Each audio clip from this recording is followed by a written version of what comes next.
Assalamualaikum warahmatullahi wabarakatuh. Materi kita hari ini extracorporeal shockwave therapy atau sering disingkat sebagai shockwave therapy. Nah, shockwave therapy ini merupakan modalitas terapi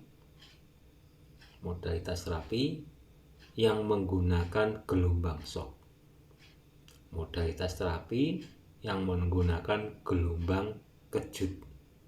Nah, kita mulai. Ini untuk introduction-nya. Extracorporeal shockwave therapy (ESWT) is a non-invasive form of treatment that has been developed from ESWL atau extracorporeal shockwave lithotripsy. Nah, SWT shockwave therapy ini merupakan bentuk pengobatan bentuk treatment yang non-invasif, di mana shockwave therapy ini merupakan perkembangan dari modalitas shockwave lithotripsy. Nah, shockwave therapy ini merupakan perkembangan dari modalitas sebelumnya, yakni shockwave lithotripsy. Nah, selanjutnya, extracorporeal shockwave lithotripsy is a gentle and non-invasive treatment procedure suitable for a wide range of kidney and urethral stone. Nah, shockwave lithotripsy ini merupakan alat treatment, modalitas treatment yang non-invasif dan sangat cocok digunakan untuk kondisi-kondisi terdapatnya stone, terdapatnya batu pada ginjal atau pada uretral. Nah, sehingga shockwave lithotripsy ini digunakan untuk menguraikan, untuk memecah batu pada ginjal atau batu pada uretra. Nah, sehingga tidak lagi diperlukan pembedahan. Nah, ketika diberikan farmakoterapi kemudian batunya susah untuk hilang, susah untuk terurai, susah untuk hancur, maka tidak perlu dilakukan pembedahan, diberikan shockwave lithotripsy. Nah, dengan shockwave lithotripsy ini, maka batu pada ginjal atau pada uretra bisa diuraikan, bisa dihancurkan tanpa melukai jaringan-jaringan di atasnya, seperti jaringan kulit atau jaringan otot. Nah, selanjutnya, the mechanical energy of shockwave was transmitted through the intact skin and concentrated on the stone without significant damage of the tissue. Nah, tadi sudah singgung ya, bahwa energi dari shockwave lithotripsy ini, energi mekanik pada shockwave lithotripsy ini, dia akan merambat pada medium kulit dan otot, yang kemudian energi mekanik dari shockwave lithotripsy ini akan terkonsentrasi, terfokus pada satu titik yang ditentukan, misalnya pada jarak tertentu yang terdapat adanya batu pada ginjal atau batu pada uretra, sehingga pelepasan energi mekanik dari shockwave lithotripsy ini tidak melukai, tidak mencederai jaringan kulit ataupun jaringan otot, karena energi mekanik yang dikeluarkan oleh shockwave lithotripsy ini akan terfokus pada satu titik tertentu yang ditentukan, yakni pada batu yang ada di ginjal atau di uretra. Nah, sehingga lebih praktis dibandingkan dengan pendekatan pembedahan. Nah, selanjutnya, shock waves are mechanical waves. They propagate in a medium which also deform or changes its density. Nah, shock wave ini pada penggunaan medis, pada penggunaan melakukan terapi atau treatment, ini yang sering digunakan adalah energi mekanik. Nah, shockwave ini menghasilkan energi mekanik. Nah, energi mekanik yang dikeluarkan oleh shockwave ini kemudian akan merambat pada suatu medium, yang kemudian medium tersebut akan deform, berubah bentuk atau berubah densitasnya ketika dilewati oleh gelombang mekanik dari shockwave. Nah, in general, shockwave is the result of a sudden release of chemical, electrical, nuclear, or mechanical energy. Nah, pada umumnya gelombang kejut ini merupakan hasil dari pelepasan energi secara tiba-tiba. Secara umum, gelombang kejut ini merupakan hasil dari pelepasan energi secara tiba-tiba, baik itu energi kimia, ataukah energi elektris, ataukah energi nuklir, ataukah energi mekanik. Nah, pada penggunaan medis, gelombang kejut yang digunakan adalah energi mekanik. Pelepasan energi secara tiba-tiba, energi yang digunakan adalah energi mekanik. Nah, shock waves are a form of energy that has biological effect described at the cellular, tissue, and organ level. Nah, gelombang kejut atau shockwave ini merupakan bentuk energi, yakni energi mekanik yang dilepas secara tiba-tiba, yang mampu mempengaruhi kondisi biologis pada tingkat sel, pada tingkat jaringan, dan pada tingkat organ. Sehingga gelombang kejut atau shockwave ini merupakan energi mekanik yang mampu mengubah atau mampu mempengaruhi biologis pada tingkat sel, pada tingkat jaringan, dan pada tingkat organ. Nah, selanjutnya ESWT, extracorporeal shockwave therapy, is currently delivered through two primary forms, focused shockwave therapy and radial shockwave therapy. Nah, SWT ini mempunyai dua tipe. Ada dua tipe modalitas dari SWT. Ada yang focus shockwave therapy dan ada yang radial shockwave therapy. Nah, perbedaannya adalah kalau yang fokus shockwave therapy ini energi mekaniknya akan terpusat, tertuju pada satu titik, berkumpul pada satu titik. Ini biasanya digunakan untuk memecahkan batu ginjal, memecahkan klasifikasi, memecahkan osteofit. Nah, sedangkan radial shockwave therapy ini energi mekanik yang dikeluarkan secara tiba-tiba pada shockwave ini akan menyebar, tidak terfokus pada satu titik sebagaimana fokus shockwave therapy. Nah, selanjutnya devices, ini peralatannya atau modalitas-modalitas shockwave therapy. Dikatakan di sini, first the electrohydraulic devices came onto the market.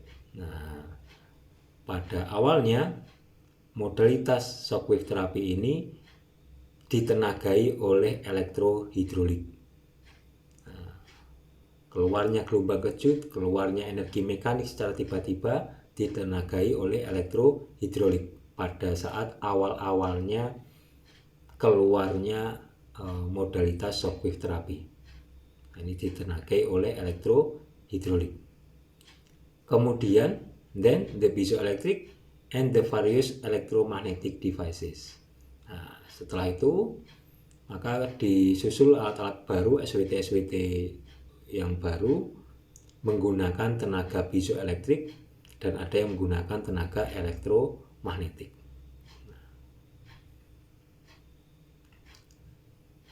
Focusing device ini alat-alat modalitas SWT yang fokus atau fokus SWT menggunakan tenaga elektrohidrolik, piezoelektrik, elektromagnetic flat, dan elektromagnetik silindrik. Nah, ini kita bisa lihat di gambar di sini. Ini adalah fokus shock wave terapi. Yang ini ditenagai oleh elektrohidrolik, ini piezoelektrik, yang di sini elektromagnetic flat dan elektromagnetik silindrik. Ini keempat ini adalah fokus shock wave terapi yang memiliki tenaga yang berbeda-beda. Tenaga yang menghasilkan gelombang kejut yang berbeda-beda. Nah, sedangkan yang radial, ya ini yang radial. Kalau kita lihat ya, kalau kita bandingkan antara yang fokus dan radial beda ya. Yang fokus dia energi mekanik yang dikeluarkan secara tiba-tiba ini terfokus pada satu titik, fokus shock wave terapi. Sedangkan radial shock wave terapi, energi mekanik yang dikeluarkan secara tiba-tiba ini menyebar. Nah, tidak terfokus pada satu titik sebagaimana fokus shock wave terapi. The radial devices use compressed air or electromagnetic forces to accelerate a projectile in the devices. Nah, sedangkan radial shockwave terapi ini menggunakan tenaga tekanan udara atau elektromagnetik. Nah, modalitas radial SWT, radial shockwave terapi, ini menggunakan tenaga tekanan udara atau elektromagnetik. Nah, di mana tenaga tekanan udara dan elektromagnetik ini akan melepaskan atau menembakkan proyektil, menembakkan peluru pada alat tersebut yang kemudian transfer its energy on impact with an amplifier. Nah, ketika proyektil ini ditembakkan oleh tenaga tekanan udara atau elektromagnetik, maka proyektil ini akan membentur aplikator. Aplikator yang terbentur oleh proyektil secara tiba-tiba ini akan mengeluarkan gelombang kejut. Energi mekanik akan dilepaskan secara tiba-tiba. Radial devices which are so called ballistic. Nah, radial device ini, modalitas radial shockwave terapi ini juga disebut sebagai ballistik. Nah, nanti kita praktek di lab, kita akan menggunakan radial device ini atau radial shockwave terapi ini. Nah. Oke, selanjutnya ini tinjauan dari fisikanya. Typical characteristic of shockwave include a short rise time on the order of a few nanoseconds, reaching a peak pressure of up to 100 megapascal or 1000 times atmospheric pressure. Nah, karakteristik dari gelombang kejut, karakteristik dari shockwave ini adalah adanya short rise time. Adanya short rise time, adanya peningkatan atau adanya peningkatan kurva secara tiba-tiba, di mana peningkatan kurva ke atas ini dinamakan sebagai pressure positif, dinamakan sebagai pressure positif. Peningkatan secara tiba-tiba, pressure positif yang sangat cepat sekali dari 0 sampai 300 lebih bar atau sampai 30 sekian megapascal, ini hanya membutuhkan waktu dalam hitungan nanosecond. Sangat cepat sekali. Dari 0 sampai 30 sekian megapascal hanya membutuhkan waktu dalam satuan nanosecond. Nah, karakteristik dari gelombang kejut atau shockwave ini adalah pressure positif ini bisa mencapai 100 megapascal. Pressure positif yang naik secara tiba-tiba dalam hitungan satuan nanosecond ini bisa mencapai tekanan 100 megapascal. atau setara dengan 1000 kalinya tekanan atmosfer. Untuk mencapai 1000 kali tekanan atmosfer hanya membutuhkan waktu yang sangat singkat. Satuannya hanya nanosecond. Medical use shockwave are mechanical waves featuring extremely high pressure amplitude in the range of 10 to 100 megapascal. Nah, pada penggunaan medis, penggunaan shockwave pada medis, penggunaan gelombang kejut pada medis, ini menggunakan gelombang mekanik di mana tekanannya, tingkat tekanannya atau pressure positifnya yang digunakan pada medis antara 10 sampai 100 megapascal atau 100 sampai 1000 bar. Nah, shockwave atau gelombang kejut yang digunakan pada medis, yang digunakan di medis, ini merupakan gelombang kejut menggunakan energi mekanik.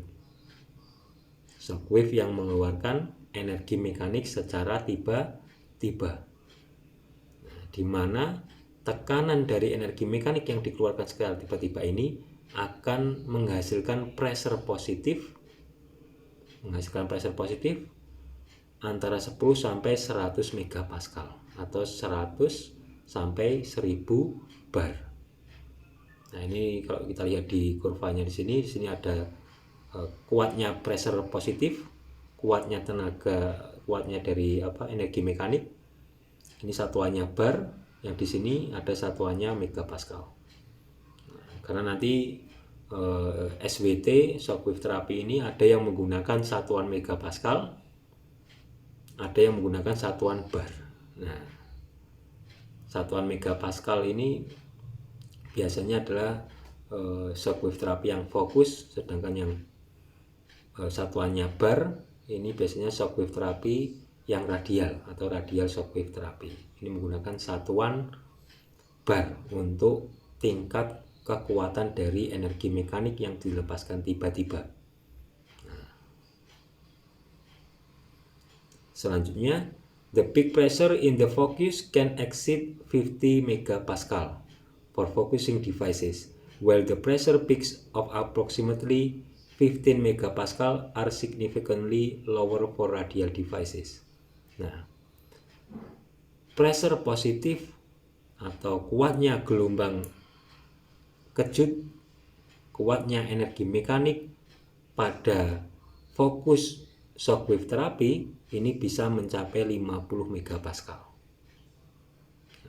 Fokus shockwave terapi, kekuatan, intensitas dari gelombang kejut yang dihasilkan, pressure positif yang dihasilkan ini bisa mencapai 50 megapascal. Sedangkan yang radial shockwave terapi, intensitas kekuatan gelombang kejut atau energi mekanik yang dilepaskan secara tiba-tiba kekuatannya hanya mencapai 15 megapascal. 15 megapascal. Nah, sangat jauh sekali ya perbedaan kekuatan dari gelombang kejut antara fokus shockwave dan radial shockwave. Karena memang tujuannya berbeda, fungsinya berbeda antara fokus shockwave dan radial shockwave. Kalau yang fokus shockwave biasanya untuk mengurai materi-materi yang padat seperti batu ginjal atau klasifikasi atau osteofit. Sedangkan yang radial shockwave ini biasanya digunakan untuk melakukan terapi pada otot, otot yang materinya lebih tidak sekeras materi pada batu ginjal, klasifikasi ataupun pada osteofit, sehingga tidak membutuhkan intensitas energi mekanik yang tinggi. Pada radial shockwave terapi ini hanya sampai 15 megapascal. Nah, kalau kita lihat di sini, di gambar sini, nah ini yang merah ini adalah fokus shockwave terapi. dia bisa mencapai 30 sekian megapascal. Nah, walaupun yang paling tertinggi bisa mencapai 50 megapascal. Nah, kemudian yang warna hitam di sini, ini kan ada warna hitam seperti ini ya. Nah, ini adalah gelombang kejut dari radial shockwave. Gelombang kejut dari radial shockwave. Nah, hanya kalau di sini digambarkan di sini hanya sampai ya sekitar 3 megapascal. Walaupun alat ini maksimal bisa mencapai 15 megapascal. Kalau kita lihat di sini lagi, ini ada yang warna biru. Nah, ini adalah ultrasound. Ultrasound kan juga mempunyai efek mekanik ya, melepaskan energi mekanik juga. Ini yang biru ini ultrasound. Ini yang paling kecil jika dibandingkan dengan shockwave terapi yang fokus ataupun yang radial. Ini yang paling kecil adalah energi mekanik yang dikeluarkan oleh ultrasound. Nah, berapa megapascal? Ultrasound ini sekitar 0,05 megapascal. 0,05 megapascal. Nah, jauh sekali perbedaan energi mekanik yang dikeluarkan oleh SWT, baik yang fokus ataupun yang radial. Berbeda sekali dengan energi mekanik yang dikeluarkan oleh ultrasound. Ultrasound ini yang paling rendah, hanya sekitar 0,05 megapascal. Oke, kemudian the rise time are even more clearly different with focusing devices.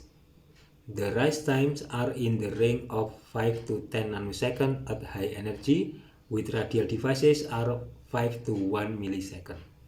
Nah,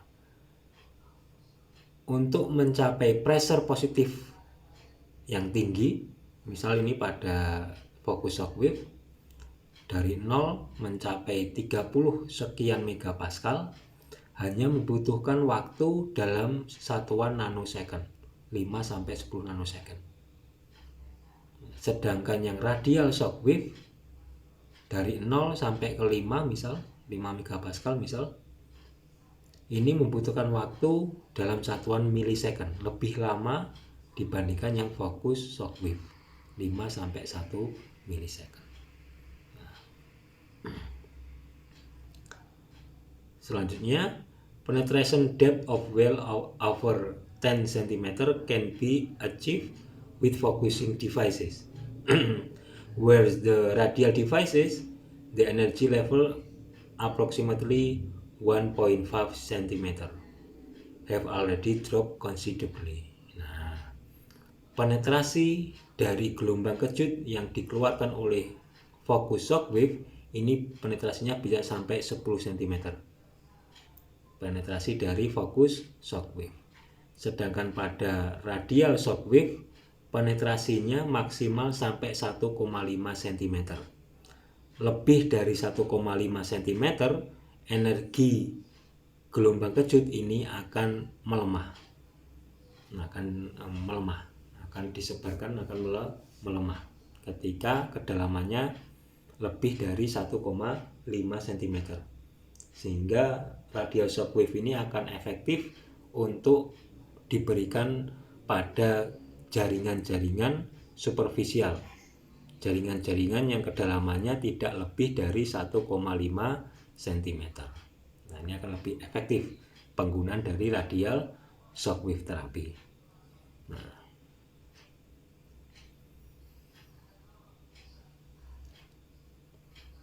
oke, selanjutnya energy flux density. Physicians use the parameter of energy flux density to illustrate the fact that shockwave energy flows through an area with perpendicular orientation to the direction of propagation, and its unit is millijoule millimeter square. Nah, fisikawan ini menggunakan parameter atau mengistilahkan kuatnya energi mekanik yang dikeluarkan oleh shockwave ini dengan sebutan energi flux density, di mana energi flux density ini akan menunjukkan berapa kuatnya gelombang kejut atau pelepasan energi mekanik secara tiba-tiba pada medium. Satuannya adalah milijoule per milimeter persegi. Selanjutnya, Rompe et al. Ini Rompe dan kawan-kawan ini melakukan mengklasifikasikan modalitas shockwave ini. Rompe dan kawan-kawan ini mengklasifikasikan modalitas shockwave terapi berdasarkan energy flux density. Mengklasifikasikan menjadi shockwave terapi dengan energi rendah, di mana shockwave terapi dengan energi rendah ini berarti kekuatan pelepasan energi mekanik secara tiba-tiba atau kekuatan gelombang kejutnya kurang dari 0,08 milijoule per milimeter persegi. Sedangkan klasifikasi energi flux density yang medium, SWT medium, ini kurang dari 0,28. Sedangkan yang high kurang dari 0,60 milijoule per milimeter persegi. Nah, ini klasifikasi yang diberikan oleh Rompe. Ada SWT dengan energi rendah, ada SWT dengan energi sedang, dan ada SWT dengan energi yang tinggi. Selanjutnya, energy flux density applied in clinical practice range from, nah ini pada clinical practice, pada praktik klinis, energy flux density yang digunakan antara 0,001 sampai 0,4 milijoule per milimeter persegi. Nah, ini yang sering digunakan dalam praktik klinik. Nah, dikatakan lagi bahwa at lower and medium energy flux density, nah ini pada energi flux density atau kekuatan shockwave yang rendah atau yang medium, yang rendah dan medium, yang rendah berarti kurang dari 0,08, yang medium adalah kurang dari 0,28. Nah, energi flux density yang rendah dan yang medium ini ketika dipaparkan pada jaringan, ini akan terjadi pelepasan nitrik oksid. Pelepasan nitrik oksid. Nah, pelepasan nitrik oksid ini akan menyebabkan pembuluh darah ini menjadi dilatasi. Pembuluh darah menjadi dilatasi. Selain itu, dikatakan ketika terlepasnya nitrik oksid ini mempunyai efek antalgik, mempunyai efek menurunkan nyeri. Kemudian mempunyai efek angiogenetik, yaitu efek munculnya kapiler-kapiler pembuluh darah yang baru, dan anti-inflamatori. Anti-inflamatori ini pada penggunaan atau dalam aplikasi pada klinisnya. Penggunaan energi flux density atau penggunaan shockwave terapi dengan energi rendah dan medium ini sudah menyebabkan keluarnya atau terlepasnya nitrik oksid pada jaringan, sehingga mempunyai efek antalgik, menurunkan nyeri, angiogenetik, menyebabkan munculnya kapiler-kapiler darah baru, dan anti-inflamatori. Sedangkan energi flux density yang tinggi, kurang dari 0,60 milijoule per milimeter persegi, dikatakan sini applied to treat pseudoarthrosis. Nah, ini energi flux density tinggi, kurang dari 0,60 milijoule per milimeter persegi, ini biasanya digunakan pada klinis, digunakan pada kondisi-kondisi pseudoarthrosis. Pseudoarthrosis itu apa? Pseudo itu semu atau palsu, arthrosis itu adalah persendian. Jadi kayak sendi palsu.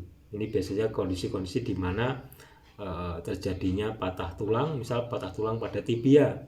Nah, patah tulang pada kruris pada tibia tersebut persambungan patah tulangnya tadi tidak sempurna, sehingga tidak benar-benar menyambung, sehingga seakan-akan membentuk sendi baru. Nah, ini disebut sebagai pseudoarthrosis.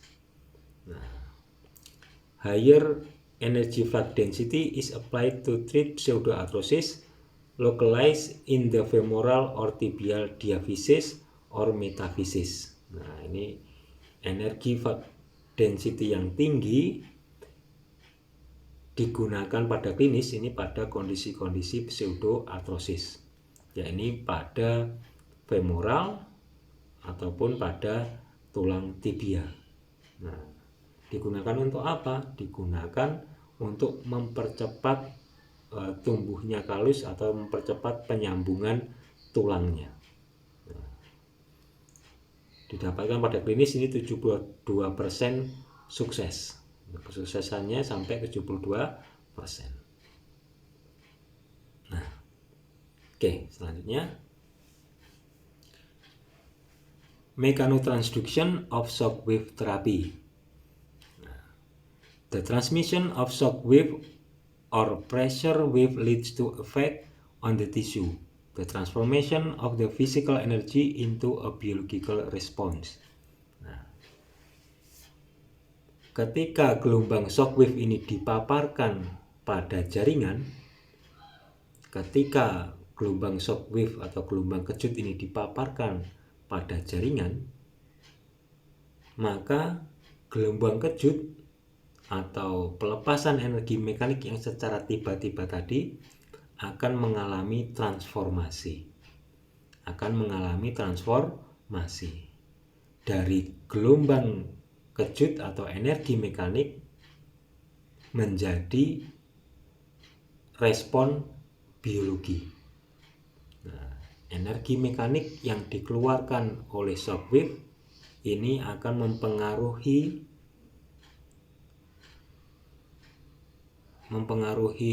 jaringan, mempengaruhi biologi jaringan, mempengaruhi aktivitas biologi pada jaringan.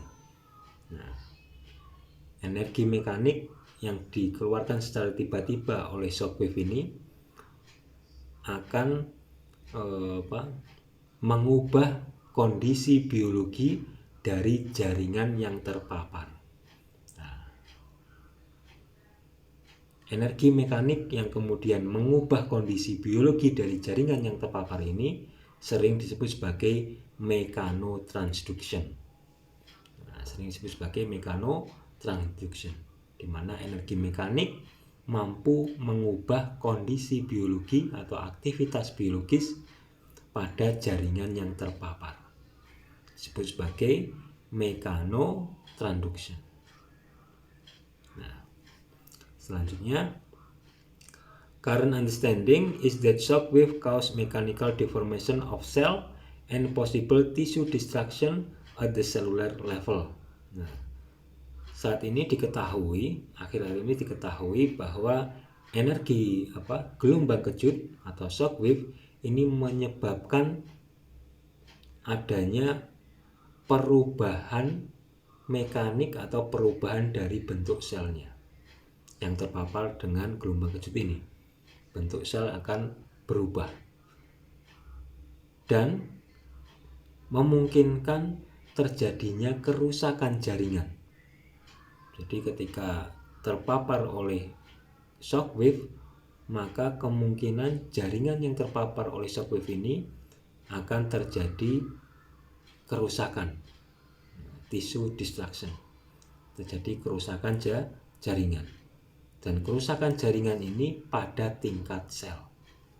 Kerusakan jaringannya pada tingkat sel.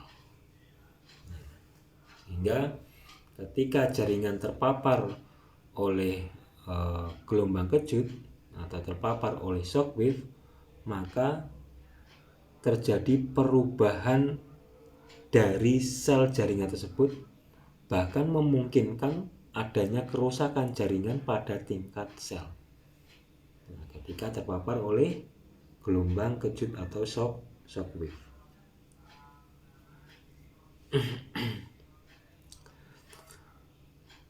Selanjutnya, this result in molecular changes within the cell leading to such event as a change in gene transcription or protein production causing a change in cell behavior such as increased likelihood of survival if damaged. Nah, ketika jaringan terpapar oleh gelombang kejut, terpapar oleh shockwave, maka gelombang kejut atau shockwave itu akan mempengaruhi jaringan pada tingkat sel, bahkan akan mengubah ekspresi dari gen jaringan tersebut, yang kemudian mampu melepaskan, sel tersebut mampu melepaskan protein-protein tertentu, yang dimana protein ini fungsi utamanya adalah untuk membangun atau menjaga kehidupan sel jaringan tersebut. Karena dengan paparan gelombang kejut ini, maka seakan-akan sel pada jaringan tersebut akan terancam, sehingga sel ini harus melakukan self defensif. Dengan cara apa? Mengubah ekspresi dari gennya, mengubah perilaku dari selnya, kemudian juga merangsang keluarnya protein-protein tertentu yang fungsinya untuk mempertahankan kehidupan dari sel yang terpapar oleh shockwave tadi. Nah, sehingga ketika jaringan ini terpapar oleh shockwave terapi, maka sel pada jaringan tersebut ini harus bertahan hidup.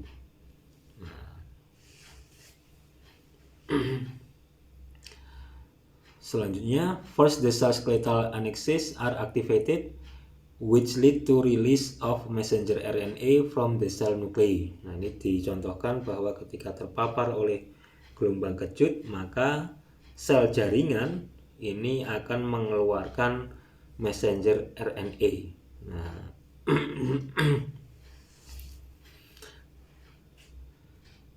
selanjutnya, this is followed by activation of cell organ such as mitochondria and endoplasmic reticulum and the cell vesicle, which release the specific protein of the healing process. Nah, tadi sudah saya singgung ya, bahwa ketika jaringan terpapar oleh gelombang kejut, maka sel pada jaringan tersebut akan mempertahankan hidupnya. Dengan cara apa? Dengan cara salah satunya adalah mengeluarkan atau merangsang keluarnya protein-protein tertentu yang fungsinya untuk healing, fungsinya untuk perbaikan sel yang terpapar oleh gelombang kejut atau yang terpapar oleh shockwave. Karena paparan shockwave ini bisa memungkinkan untuk terjadinya kerusakan sel, sehingga sel ini harus berusaha tetap hidup, melakukan self defensif. Salah satunya adalah merangsang keluarnya protein-protein tertentu, di mana fungsi protein ini akan melakukan healing, mempertahankan kehidupan dari sel yang terpapar oleh gelombang kejut atau shockwave. Selanjutnya, in animal models, it is observed that ESWT induce free radical and oxygen radical, which induce the production of a number of growth factor. Nah, pada penelitian penggunaan modalitas shockwave terapi pada hewan, ini didapatkan ketika jaringan pada hewan ini dipaparkan shockwave terapi, maka jaringan tersebut akan mengeluarkan radikal bebas dan oksigen, di mana keluarnya radikal bebas dan oksigen ini akan memicu keluarnya atau terproduksinya beberapa growth factor. Growth factor ini merupakan komponen utama pada proses regenerasi. Nah, growth factor ini mempunyai peran utama dalam proses regenerasi. Jadi ketika jaringan itu rusak, maka jaringan tersebut akan mengalami degenerasi. Setelah proses degenerasi selesai, akan diikuti proses regenerasi. Nah, growth factor ini dia mempunyai peran utama dalam proses regenerasi. Nah,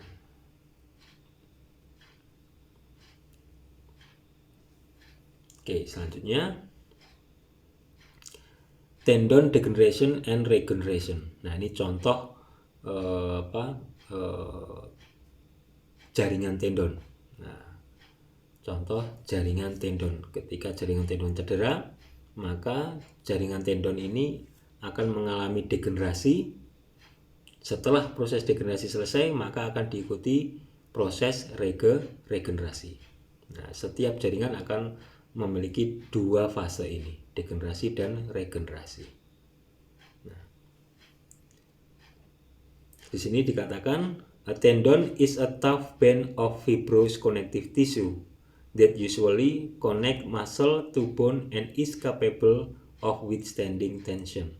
Nah, dikatakan sini tendon ini merupakan jaringan ikat yang kuat. Tendon ini merupakan jaringan ikat yang kuat, di mana tendon ini dia mengaitkan atau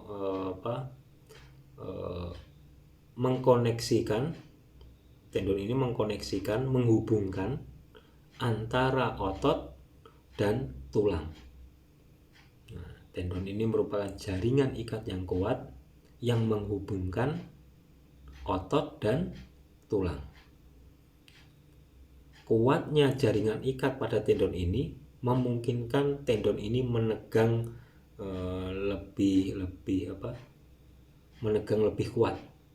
Menegangnya tendon ini mampu menstabilisasi persendian, sehingga dengan ketegangan tendon yang kuat ini seseorang bisa berdiri tegak, sendi menjadi stabil. Nah, selanjutnya, microscopically the main component of tendon are the cell, tenocyte, and the extracellular matrix, collagen, elastin, and ground substance. Nah, secara mikroskopis, komponen utama dari jaringan tendon dilihat dari mikroskopis. Komponen utama dari jaringan tendon ini ada dua, yakni sel tendon tersebut yang disebut sebagai tenosit. Nah, kalau sel pada otot kan miosit ya. Nah, ini sel pada tendon disebut sebagai tenosit. Dan extracellular matrix. Nah, extracellular matrix ini adalah komponen yang membentuk jaringan ikat pada tendon. Nah, komponen yang membentuk jaringan ikat atau jaringan kolagen pada tendon.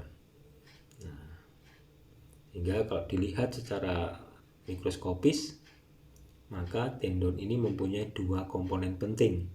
Pertama adalah sel tendon tersebut, yakni tenosit, dan extracellular matrix.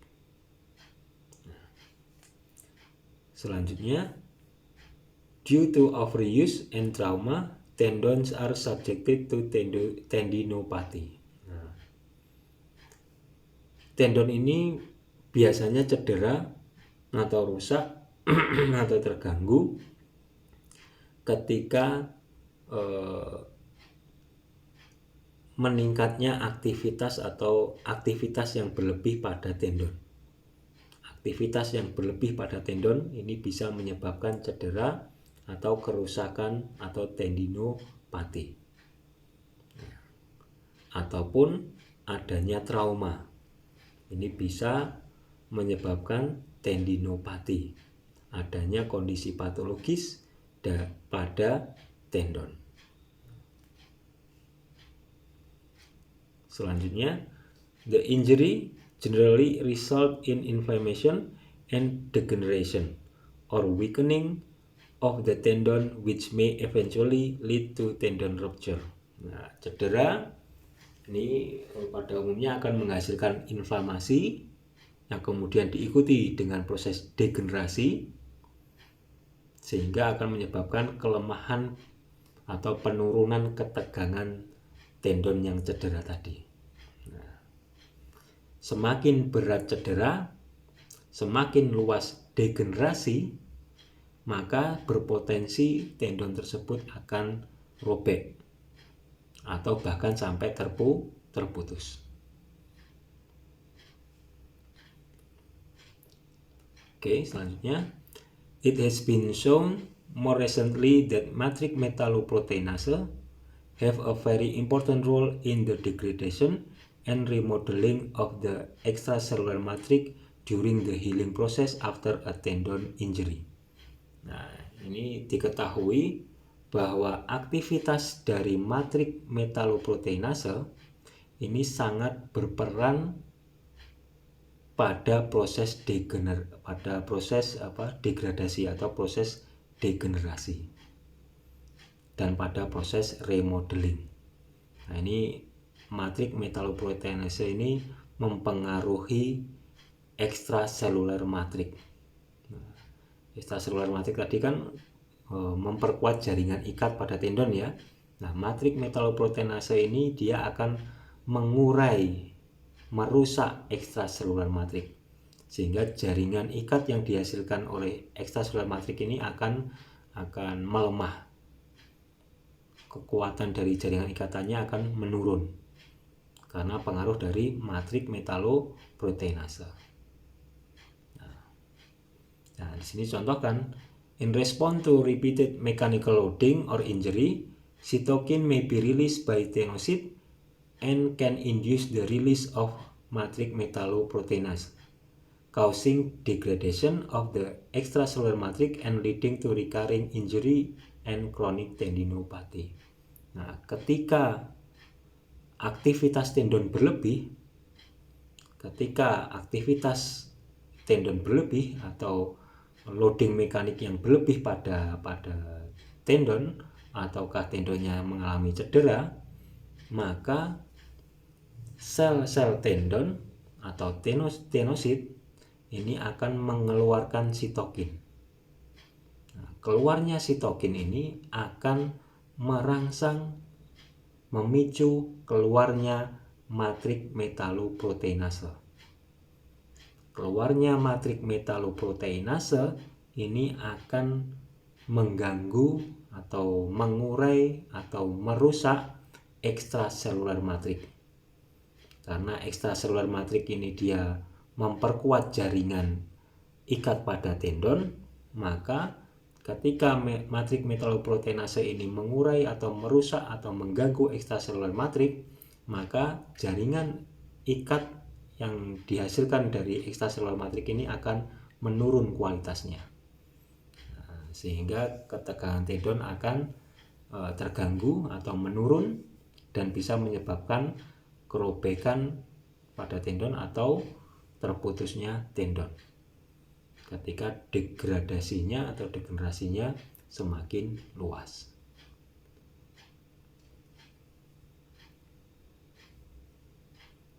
Selanjutnya tendon repair. Nah, ini pada proses regenerasi. Nah, tendon tadi melewati fase degenerasi dan regenerasi. Nah, sekarang pada fase regenerasi atau tendon repair, dikatakan di sini, in tendon repair and regeneration, there are 5 growth factors that have been shown to be significantly upregulated and active during tendon healing. Nah, pada proses regenerasi jaringan tendon, maka terdapat 5 growth factor yang sangat penting, yang mempunyai fungsi yang sangat penting pada proses regenerasi tendon ini. Nah, kelima growth factor itu adalah insulin-like growth factor 1 atau IGF-1, platelet-derived growth factor, vascular endothelial growth factor, fibroblast growth factor, dan transforming growth factor beta. Nah, ini merupakan growth factor yang mempunyai peranan penting dalam proses regenerasi. Nah, kalau kita ingat tadi, pada penelitian menggunakan model hewan, ketika dipaparkan shockwave terapi, maka pada jaringan tersebut akan mengeluarkan radikal bebas dan oksigen.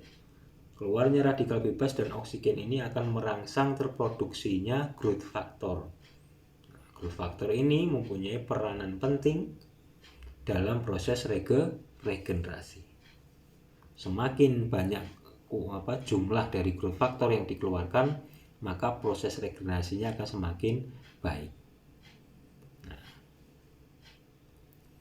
Nah, di sini kita bisa melihat semacam tabel ini ya.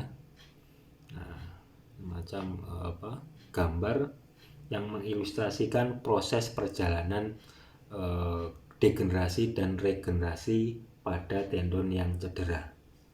Nah, ini tanpa menggunakan intervensi apapun, baik itu tanpa menggunakan intervensi farmakoterapi ataukah menggunakan modalitas lain. Nah, ini ketika terjadi cedera, maka 48 jam pertama ini terjadi inflamasi. Terjadi inflamasi pada 48 jam pertama. Kemudian selama satu bulan ini terjadi proses reparatif atau proliferation, penggantian jaringan-jaringan ekstraseluler matrik yang rusak diganti dengan ekstraseluler matrik yang baru. Nah, terjadi reparasi 1 bulan atau 1 bulan lebih sedikit. Nah, kemudian terjadi proses remodeling dari 1 bulan sampai kira-kira 3-4 bulan. Itu jadi proses remodeling, consolidation. Ekstraseluler matrik semakin banyak mengeluarkan jaringan-jaringan kolagen atau jaringan-jaringan ikat. Nah, setelah itu akan melewati proses remodeling, ini pematangan dari ekstraseluler matrik, jaringan ikat pada seluler matrik akan semakin kuat. Nah, ini membutuhkan prosesnya dimulai dari 3-4 bulan mencapai 1 tahun untuk ekstraseluler matrik ini memproduksi kolagen yang matang, yang kuat. Jaringan ikatnya kualitasnya menjadi baik, membutuhkan waktu sampai 1 tahun. Nah, ini perjalanan degenerasi dan regenerasi tendon tanpa intervensi. Diharapkan dengan penggunaan shockwave terapi, maka proses ini dapat disingkat. Proses ini dapat disingkat, dapat diperpendek. Dengan cara apa? Tentu saja shockwave terapi ini akan mempengaruhi jaringan pada tingkat sel, mengubah perilaku sel, sehingga sel ini akan menjadi lebih aktif dalam melakukan recovery.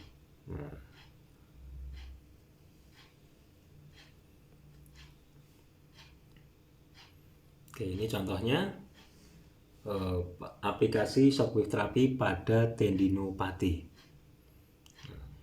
Dikatakan di sini, many mechanisms have been described in explaining shockwave effect, including direct stimulation of healing, neovascularization, direct suppressive effect on nociceptor, and a hyperstimulation mechanism that will block the gate control mechanism.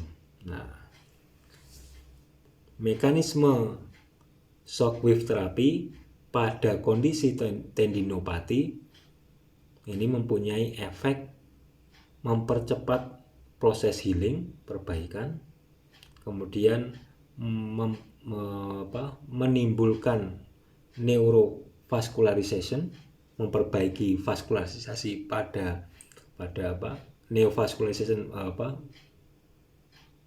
terbentuknya kapiler-kapiler darah baru Nah, neovascularization terbentuknya kapiler-kapiler darah baru atau sering diistilahkan sebagai angiogenesis, dan direct suppressive effect on nociceptor atau hyperstimulation mechanism, atau mekanismenya melewati gate control mechanism, yaitu menurunkan kualitas nyeri.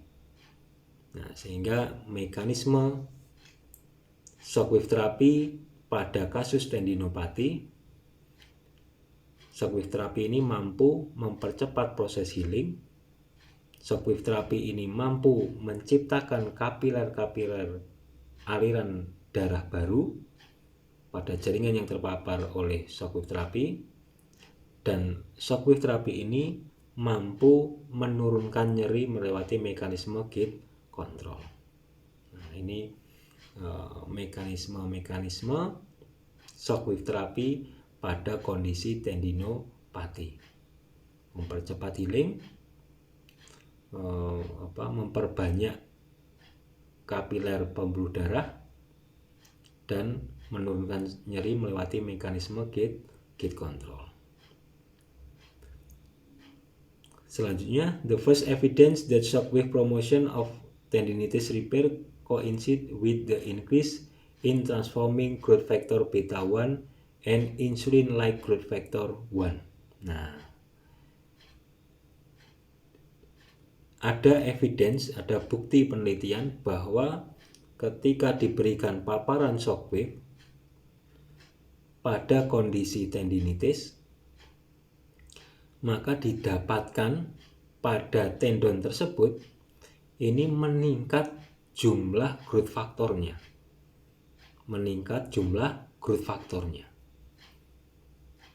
Disebutkan sini ada 2 growth factor yang jumlahnya bertambah. Ada transforming growth factor beta 1 dan insulin-like growth factor, di mana kedua growth factor ini mempunyai peranan penting dalam regenerasi jaringan, sehingga semakin banyak jumlah dari growth factor tersebut akan semakin cepat jaringan akan regenerasi, semakin cepat jaringan tersebut akan sembuh dari cedera. These growth factor have been found to upregulate extracellular matrix biosynthesis by tenocyte. Nah, growth factor ini, meningkatnya kedua jumlah dari growth factor ini mampu meningkatkan aktivitas dari extracellular matrix. Nah, meningkatkan aktivitas dari biocellular matrix. Atau growth factor ini, kedua growth factor ini, semakin banyak jumlah dari growth factor ini akan mengaktifkan sel-sel tendon atau tenosit untuk mengeluarkan extracellular matrix. Sehingga semakin banyak growth factor, semakin aktif tenosit, semakin banyak extracellular matrixnya. Extracellular matrix ini dia akan membentuk jaringan ikat kolagen pada tendon, mengganti jaringan ikat atau kolagen yang rusak. Sehingga ketika jaringan tendon terpapar oleh gelombang kejut atau shockwave, maka pada tendon tersebut akan meningkat jumlah growth faktornya, terutama kedua growth factor ini, transforming growth factor beta 1 dan insulin-like growth factor. Meningkatnya jumlah growth factor ini akan mengaktifkan sel tendon. Meningkatnya jumlah growth factor ini akan mengaktifkan tenosit. Tenosit yang aktif ini akan memproduksi banyak extracellular matrix. Semakin aktif tenosit, semakin banyak extracellular matrix yang diproduksi. Extracellular matrix fungsinya untuk membentuk jaringan kolagen atau jaringan ikat pada tendon, sehingga jaringan ikat yang rusak segera diganti dengan jaringan ikat yang baru. Nah, Ini evidence atau bukti yang ditemukan dalam penelitian pada kondisi tendinitis. Selanjutnya, it has been proposed that this increased mitogenic and anabolic response of tendon tissue can be responsible of the clinical success of shockwave treatment in resolving tendon pathologies. Nah, tidak hanya kemudian meningkatkan aktivitas tenosit dan memperbanyak jumlah dari extracellular matrix, tapi juga meningkatkan metabolisme pada sel tersebut. Nah, sehingga pergantian jaringan yang rusak digantikan jaringan yang baru ini akan menjadi lebih cepat. Karena pada dasarnya kerja utama dari sel-sel jaringan ini adalah mengganti jaringan yang rusak digantikan dengan jaringan yang baru.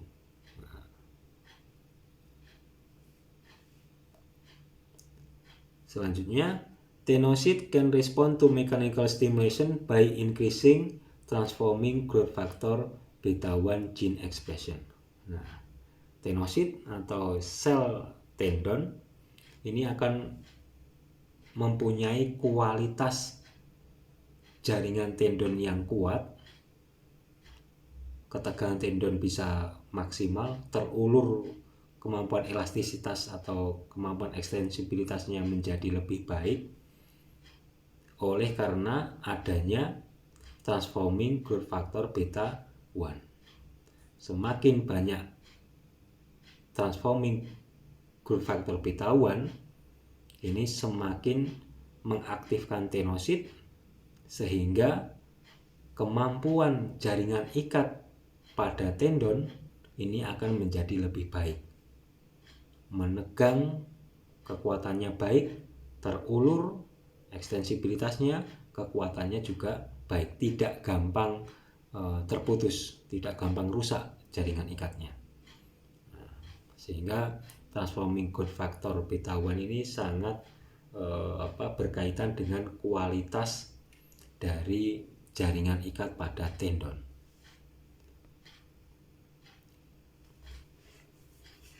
Adapun beberapa mekanisme shockwave terapi pada jaringan-jaringan ini bisa dilihat di sini. Ini mekanisme shockwave terapi pada jaringan tendon. Tadi seperti yang sudah saya bahas tadi. Kemudian mekanisme shockwave terapi pada jaringan tulang, mempercepat penyambungan tulang. Nah, ini dengan cara decrease osteoclast, increase osteoblast, mempercepat penyambungan tulang yang patah. Kemudian mekanisme SWT pada jaringan pada persendian, ini contohnya pada lutut, ini sudah dilakukan penelitian.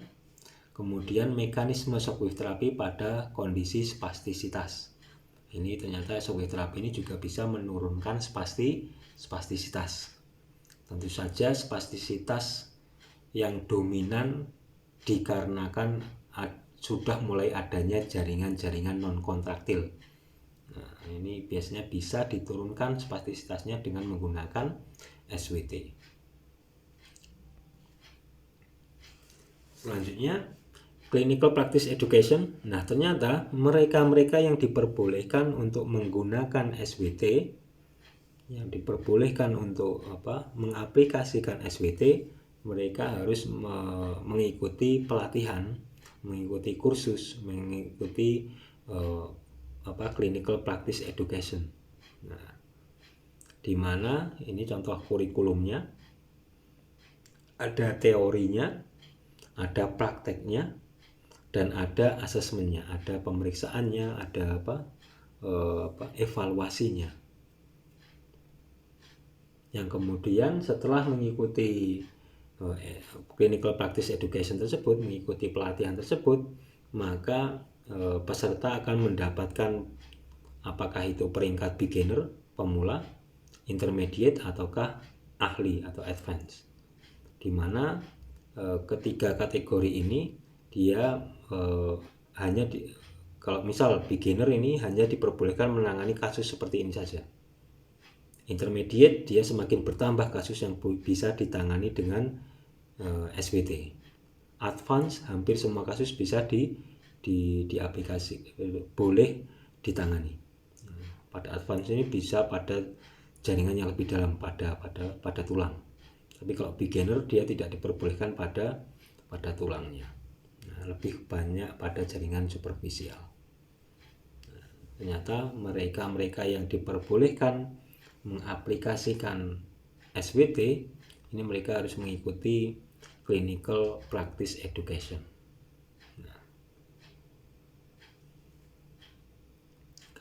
Kemudian untuk dosis dari radial shockwave therapy, nah ini saya berikan dua gambaran ya. Nah ini ada yang satuannya milijoule per milimeter persegi dan ada yang satuannya bar. Nah, milijoule dan bar. Kalau kita lihat di sini, nah ini ada kuatnya energy flux density mencapai 4 milijoule per milimeter persegi. Nah, ini ada kategori low, middle, dan high. Nah, kalau low ini berarti di bawah 0,2, middle berarti antara 0,2 sampai 0,4, high di atas 0,4. Nah, ini kalau kategori yang ada di sini berbeda dengan kategori yang diberikan Rompe tadi ya. Nah, untuk dosis terapi radial shockwave kalau menggunakan satuan milijoule ini di sini dikatakan 0 sampai 0,2 ini untuk cell repair atau regenerasi, mempercepat proses healing. Kalau sampai 0,4 milijoule maka digunakan untuk menurunkan nyeri. Nah, kalau digunakan sampai 1 milijoule ini untuk mempercepat penyambungan tulang. Kemudian kalau digunakan hampir mencapai 4 milijoule ini digunakan untuk lithotripsy. Ini penggunaan shockwave terapi pada umumnya. Nah, lebih khususnya pada radial shockwave dosisnya akan terlihat seperti ini. Nah, di mana penggunaan radial shockwave terapi ini bisa dosisnya dibagi menjadi 3. Ada dosis untuk distraction, merusak jaringan pada tingkat sel. Ada dosis healing, mempercepat proses healing. Ada dosis pain relief, menurunkan nyeri. Di mana pada masing-masing dosis ini memiliki spesifikasi diameter transducer yang berbeda-beda. Untuk distraction dia dibutuhkan luas transducer sekitar 15 mm. Untuk healing bisa menggunakan yang 15 atau sampai 35 mm. Pain relief 6 sampai 35 mm. Kemudian intensitas atau kuatnya gelombang kejut. Nah, untuk distraction ini pada penggunaannya bar ya. Kalau di tempat lab praktek kita radial shockwave therapy kita akan menggunakan satuan bar. Nah, untuk distraction digunakan intensitas kuatnya gelombang kejut atau kuatnya gelombang shockwave 2,5 bar atau lebih. 2,5 bar atau lebih. Nah, kalau di tempat kita bisa mencapai 5 bar. Kemudian untuk dosis healing intensitas kuatnya gelombang kejut 1-2 bar. Begitu juga pada dosis penurunan nyeri 1-2 bar. Frekuensi untuk dosis destruksi 4-15 Hz. Dosis healing mempercepat proses healing 10-16 Hz. Kemudian dosis untuk menurunkan nyeri 15-30 Hz.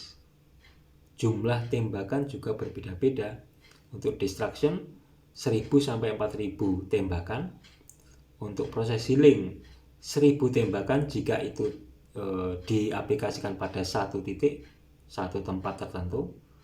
Ketika areanya luas maka diperlukan tembakan sebanyak 4000. Untuk dosis penurunan nyeri jika areanya tertentu sedikit tidak luas maka diberikan tembakan sebanyak 1500. ketika areanya luas diberikan tembakan sebanyak 4.000 tembakan.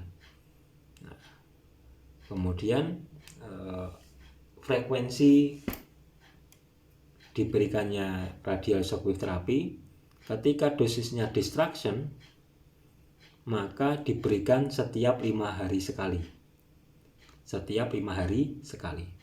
Jadi misal hari ini hari pertama di radial shockwave terapi, maka hari kelimanya itu juga dilakukan radial shockwave terapi.